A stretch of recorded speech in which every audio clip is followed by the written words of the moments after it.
আজকে যে 26,000 চাকরি বাতিল নিয়েছে সুপ্রিম শুনানি ছিল, কি হলো যদি একটু ব্যাখ্যা করেন সবার প্রথমে। আজকে সুপ্রিম যে কোর্টে শুনানি হলো, আমরা আমাদের বক্তব্য বললাম। আমাদের বক্তব্য ছিল এই রিক্রুটমেন্টটা দুর্নীতিমূলক রিক্রুটমেন্ট, এখানে এর মধ্যে ভালো মন্দ বাছা যায় না। শুনানিগুলো এখন 10 তারিখে আছে, 10 তারিখে শুনানি শেষ হয়ে যাবে। আমাদের বক্তব্য হয়ে গেছে। এখন হয়তো সিবিআই কিছু বলবে, ওরা হয়তো কিছু বলবেই আর কি।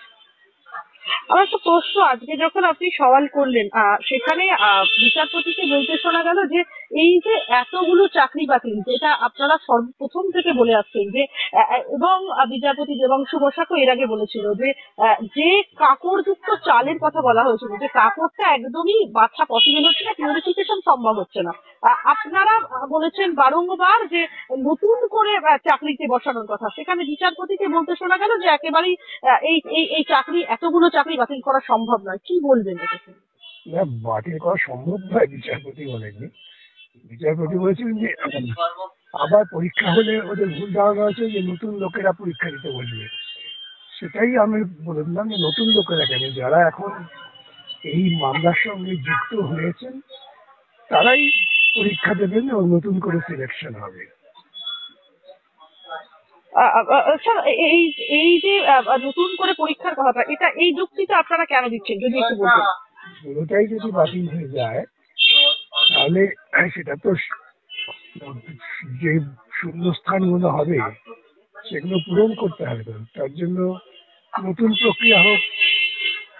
এরা একটা সিস্টেমের শিকার হয়েছে, সেই সিস্টেমটাকে সংশোধন করে নিয়ে যদি চাকরি দেওয়া যায় সেটা দেওয়ার ব্যবস্থা করাই ভালো। বারংবার এর আগে থেকে রাজ্য সরকারের তরফে বলা হয়েছে এবং এসএসসির যারা একদম সুপ্রিম পার্সন রয়েছেন, সুপ্রিম গভর্নিং বডি রয়েছেন, তারা বলেছেন যে তারা একটা নথি প্রকাশ করেছেন, সেখানে একটা নির্দিষ্ট সংখ্যাও তারা বলছেন। আপনার কি মনে হয় শেষ পর্যন্ত এই যে সংখ্যার কথা বারংবার এসেছে সেটা কি পৌঁছানো সম্ভব, না প্যানেল বাতিল হয়ে যেতে? দেখুন, আমার বক্তব্য খুব স্পষ্ট। যে প্রক্রিয়াটাই দুর্নীতিমূলক ভাবে হয়েছে, দুর্নীতির থেকে যে প্রক্রিয়ার জন্ম হয়েছে, সেই প্রক্রিয়ায় কাউকে ভালো কাউকে মন্দ বাছা যায় না। তাহলে হবে কি, যে দুর্নীতিটাকেই প্রশ্রয় দেওয়া হবে। এটি আমার বক্তব্য। সেটাই ভারতবর্ষের সংবিধানের মৌলিকতা অনুযায়ী বিচার করতে হবে যে দুর্নীতিমূলক প্রক্রিয়াকে কোনো মতেই সমর্থন করা যায় না। সেই সপক্ষে আমি সুপ্রিম কোর্টের জাজমেন্টও দাখিল করেছি। আমি সেই দুটো প্রশ্ন করবো আপনার কাছে, যে যেভাবে রাজ্যের সিবিআই তদন্তের কথা আছে, একাধিক সিবিআই তদন্ত, যেভাবে দেখা যাচ্ছে সিবিআই এর যে তদন্ত প্রক্রিয়া একদম মানে তাতে ফেলিওরের সংখ্যাটাই বেশি, কিভাবে দেখছেন এই বিষয়গুলো? তার মানে হচ্ছে এই রাজ্য এবং দেশের যারা তদন্ত করেন, সেই তদন্তকারী সংস্থারা তাদের অযোগ্যতা প্রমাণ করছেন। তাদের যোগ্যতা প্রমাণ করার জন্য যত দক্ষতা অর্জন করা উচিত সেই দক্ষতা তাদের নেই, কিংবা সেই দক্ষতা থাকলেও তারা কাজে লাগাচ্ছেন না, হয়তো রাজনৈতিক উদ্দেশ্যে প্রভাবিত হয়ে।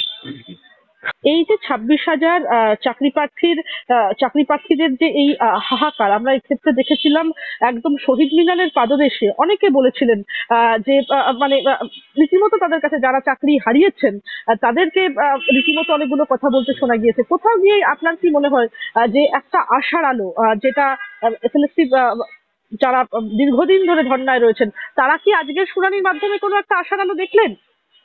সেটা আশার আলো এই হবে তখনই যখন আমরা শিক্ষা ব্যবস্থাটাকে সম্পূর্ণ দুর্নীতি মুক্ত করে তুলতে পারবো। তারা হয়তো আসার কোনো আলো নেই। আর বিচারপতিরা কি রায় দেবেন সেটা তো আমি এখনই বলতে পারছি না। বিচারপতিদের রায়টা আসুক, তারপরে বোঝা যাবে কি হলো না হলো। কিন্তু এটা মাথায় রাখতে হবে যে কোনো রকম একটা দুর্নীতিমূলক প্রক্রিয়ার মধ্যে দিয়ে যা হয়েছে সেটাকে টিকিয়ে রাখা দেশের পক্ষে অত্যন্ত দুর্ভাগ্যজনক হবে।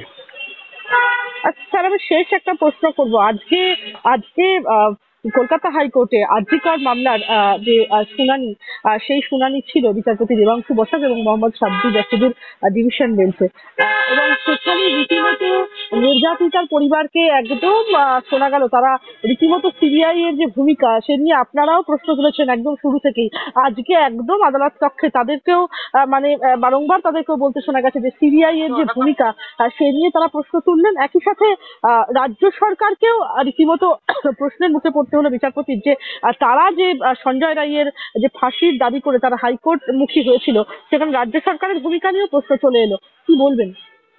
না, প্রশ্ন আসবেই তো। বিচারপতিরা নিশ্চয়ই প্রশ্ন করবেন। প্রথমত রাজ্য সরকার তো এরকম আপিল করার অধিকারই নেই, আইনত অধিকার নেই, এবং সেই দৃষ্টিকোণ থেকে হয়তো বিচারপতিরা তাদের মন্তব্য দিয়েছেন।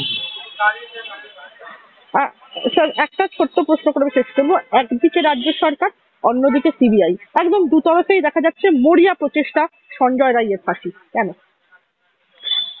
দেখুন, আমি একটা মৌলিক কথা বলি, যেটা আমি বারবার বলছি, যে কোনো সভ্য গণতান্ত্রিক দেশে মৃত্যুদণ্ড কোনো সাজা হতে পারে না। সুতরাং মৃত্যুদণ্ড সাজাটা প্রকৃতপক্ষে রাষ্ট্রীয় খুন, কিন্তু দুর্ভাগ্যজনকভাবে আমাদের দেশের আইনে এখনো মৃত্যুদণ্ড আছে। সেক্ষেত্রে মৃত্যুদণ্ড দিয়ে হাত পা ধুয়ে ফেলা খুব সহজ, কিন্তু মানুষকে সাজা ভোগ করানো সেটা অনেক বেশি কঠিন কাজ। সেদিক থেকে যদি আদালত বলে থাকেন তাকে যাবজ্জীবন কারাদণ্ড, সেটা তো সহজ সাজা নয়, সেটা বেশ কঠিন সাজা। সেই সাজাকে মেনে নিতে আপত্তি কি আছে?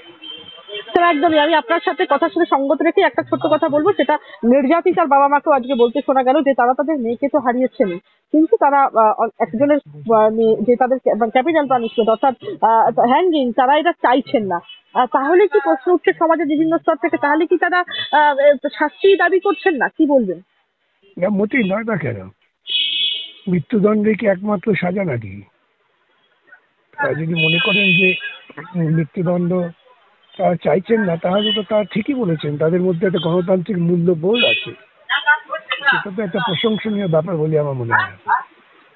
নির্যাতিতার বাবা মায়ের মন্তব্য তাহলে আপনি সমর্থন করছেন? নিশ্চয়ই।